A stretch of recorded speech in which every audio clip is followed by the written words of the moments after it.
Esdras, capítulo 6. Não interrompais a obra desta casa de Deus, para que o governador dos judeus e os seus anciãos reedifiquem a casa de Deus no seu lugar. Versículo 7.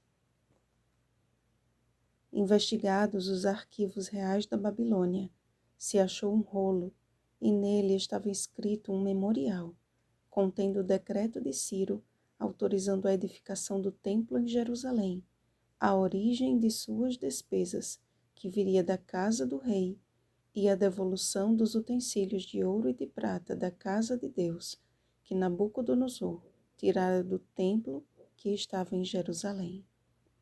Mediante estas informações, Dario baixou um novo decreto, reafirmando o decreto de Ciro e acrescentando punição de morte a todo homem que alterasse o seu decreto e uma maldição a todos os reis e povos que estendessem a mão para alterar o decreto e para destruir esta casa de Deus.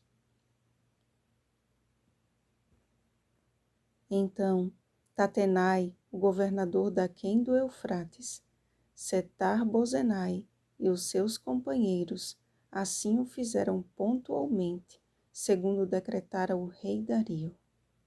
E conforme profetizaram os profetas Ageu e Zacarias, a obra prosperou e foi completada no 6º ano do reinado do rei Dario.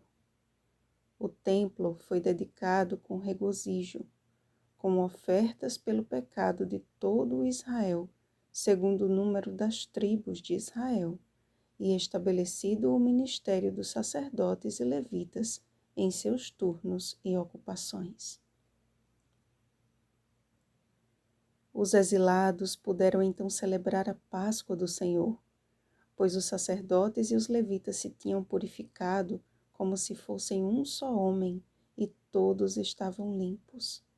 O Cordeiro Pascal foi morto para todos os que vieram do cativeiro, e comeram a Páscoa os filhos de Israel que tinham voltado do exílio, e todos os que, unindo-se a eles, se haviam separado da imundícia dos gentios da terra, para buscarem o Senhor, Deus de Israel. Amados, há um registro no qual nossa vida está escrita, e no teu livro foram escritos todos os meus dias. Salmo 139, versículo 16. Também há uma obra de edificação sendo realizada na vida de todos os que vieram do cativeiro, do pecado, e de todos os que, unindo-se a eles, decidiram dizer não à imundícia dos gentios da terra para buscarem o Senhor Deus de Israel. Sendo este mundo de pecado cativeiro, o Cordeiro de Deus foi morto por toda a raça humana, mas o galardão de sua morte e ressurreição está reservado somente para todo aquele que nele crê. João capítulo 3, versículo 16.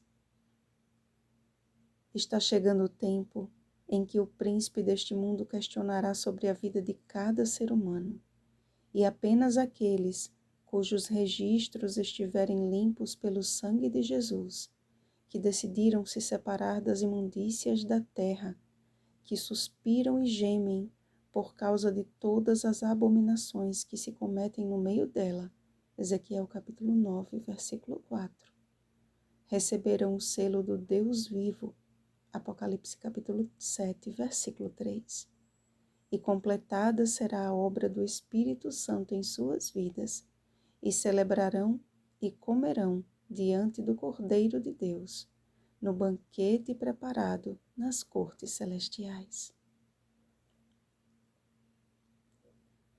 Permita que dia após dia, sem falta, Deus opere em você a boa obra que Ele já começou, sendo transformado de glória em glória na sua própria imagem, como pelo Senhor, o Espírito.